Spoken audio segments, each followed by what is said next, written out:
Today I'll be going through the making of my Queen of Shadows dragon dress from the series Throne of Glass, written by Sarah J Maas. The character that I'll be cosplaying is Aelin Dragon Dress. She's the main character of the series and she's a badass. And when I first read about this book, when I first read about this dress in the book, I was like, I need it. So naturally I just made it because, like, why not, you know?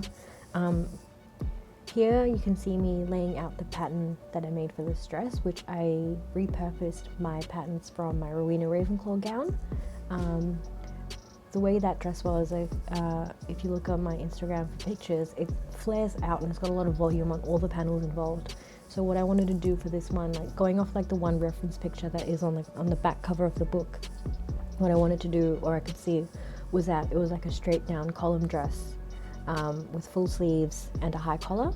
I'm assuming, like, creative interpretation is like the best part about cosplay, to be honest. So when I went ahead and did that, I just started laying out my pattern pieces on my fabric, and for this one I've chosen a black velvet, but from the furnishing department, because it doesn't have as much of a stretch as because it doesn't have a stretch, it's cheaper, and it doesn't fray as much as regular velvet, which I thought was great. It's also like really versatile. Like if I have anything left over, I just use it for everything else that I need it, because velvet is my personal favorite fabric.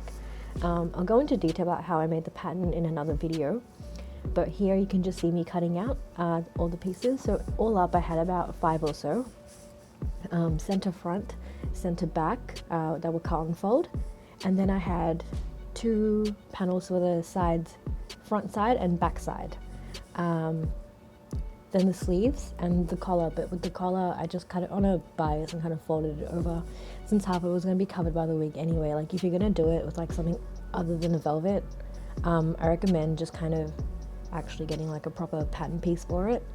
But yeah, once everything was kind of cut out, I kind of thought about the construction of my dress and how I wanted to do it with to sew the dragon on the back of the dress. I kind of wanted it to be as flat as possible when I was stitching it. So what I did was once I draped it, I'd stitched it together to kind of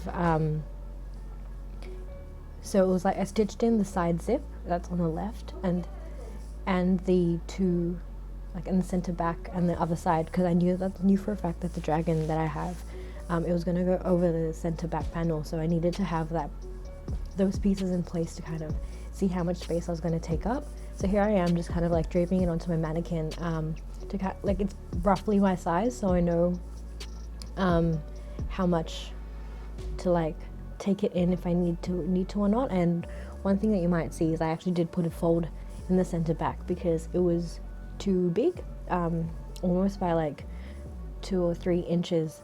So once I'd done that, I'd kind of just taken it off, cut it to make it smaller and kind of fit it into place, and then I stitched most of it in. As I was kind of pinning it in place, I kind of realized that some of the seams weren't lining up as much as possible, and one thing that I noticed was that I had very little left at the center, on the middle front panel if I wanted to take the dress out a bit. And here you can see me just kind of taking my dragon that I designed in Illustrator to using a reference tattoo, because I kind of wanted a long dragon. I'll go into a bit more detail about that when I get to it later on, but looking at it as it is now, the dress, I knew that I needed like more fabric to kind of work with, and that's something that I did find out, because I did run out of fabric just barely for like the center front panel as I was cutting it. So once I was pretty happy, I'd like trimmed down the back panel a bit. So I went ahead and installed the side zipper. This is like the first step, because I do need the dress to be as flat as possible, and because that would just make it easier to stitch everything in the end, kind of thing.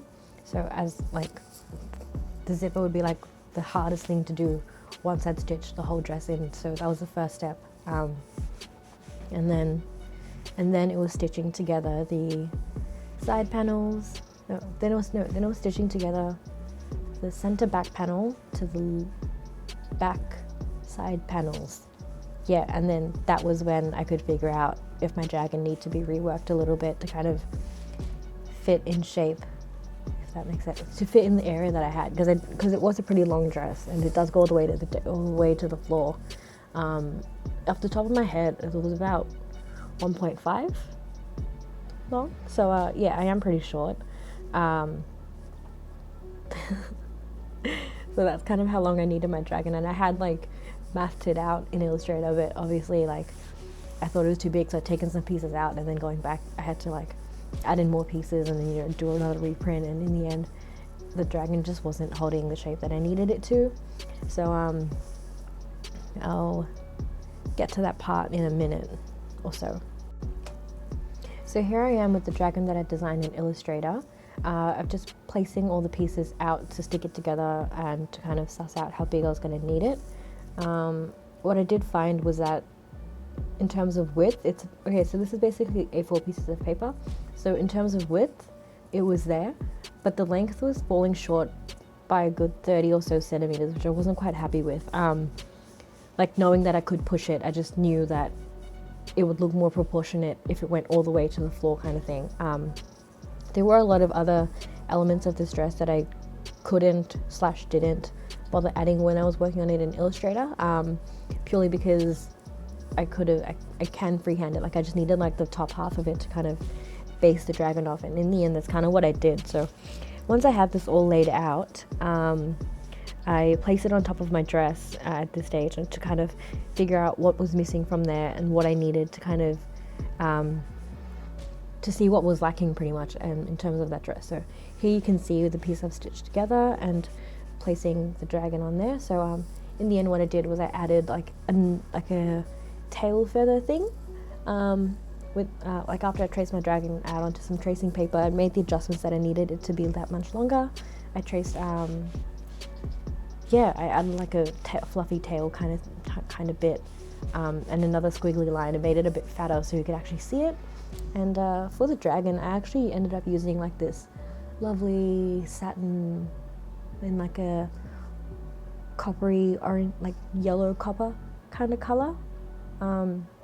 Basically the reason why I chose that was because mainly of the texture. I knew that because I'll be working with such limited space, I didn't want to compromise too much on the detail. So I had the silhouette there, but I knew that in terms of the detail it would be a little bit difficult to achieve. Like initially I was gonna like get puffy paint, puffy fabric paint in black to add in the details where I needed to for the dragon, but I figured that but it just looks so nice plain, so I kind of kept it plain.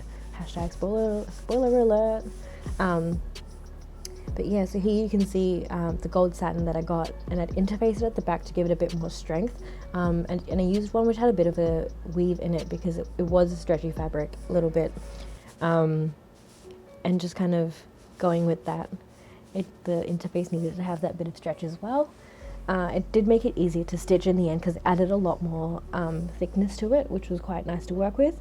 And here you can just see me kind of smoothing out the lines and stitching it down where I need it, and tacking it down with thumbtack, like pins, where needed to kind of hold it in place. And it took quite a while to kind of get it right because the paper's so thin already and the fabric's even thinner, so I just kind of needed to like make it fit the best way. And you can see me like splicing it up where needed to kind of get the shape that I need and to fit in the width that I had. I did have more, but I didn't want to add like patches to it. I wanted it to be in one continuous piece. So that's what I did here, and it did fit really nicely in the end. So the biggest change that I did was making the tail body part in the middle of the dragon thicker and adding that poofy tail, which was quite nice. This was total fun to cut out. It took like almost 40 minutes to get into all those little details that I had, and all like the like near the wings and stuff. And yeah, have some footage of me cutting it out because why not? So just even looking at it now, like you can like the natural light hitting it, you can see how well this fabric captures the light. It reflects really beautifully, and going with the grain of the fabric, I had that to my advantage. So it already looked like it had some sort of texture to it. Like this is that's what I really loved about this fabric. So what I'd done with it after I had, in the end, what I'd done was kind of like, after I'd pinned it in place, I'd fabric glued it in a lot of the places to kind of hold it to the fabric where needed, but the velvet wasn't taking well to it. So what I'd done ultimately at the end of the dress was to stitch around the edges by like a couple of millimeters in, just with some black thread to give it a bit of detail, like accent it a bit, and in terms of contrast, to hold it in place. And that was along every pin, every point as well. So that took like almost an hour or so, but in the end it looked really good, and can't wait to like show everyone like the final result of this dress. I'm so freaking stoked with it. And for the sleeves, I bought a like iron-on appliques in kind of like a curly leaf pattern sort of thing off eBay, and that's kind of that's what I'd stitched on, like I ironed on, but I will be tacking down by hand because iron on didn't stick. Just kind of easing the fabric into place as I pinned it. My aim was to kind of like have it as centered as possible, with between the center back panel and the two side panels there.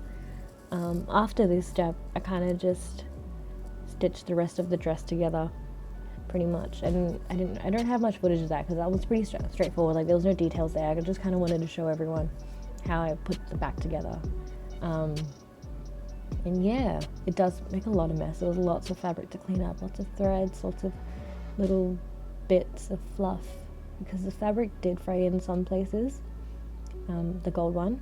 And yeah, so there we go, there's the fabric glue.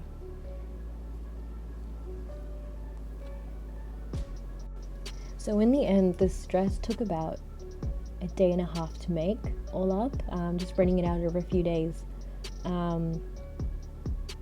And yeah, it was deceptively simple. Like once you got past the whole like construction phase about how you wanted to make the dragon, kind of get to that last part, it wasn't actually that complicated, which I really liked about it.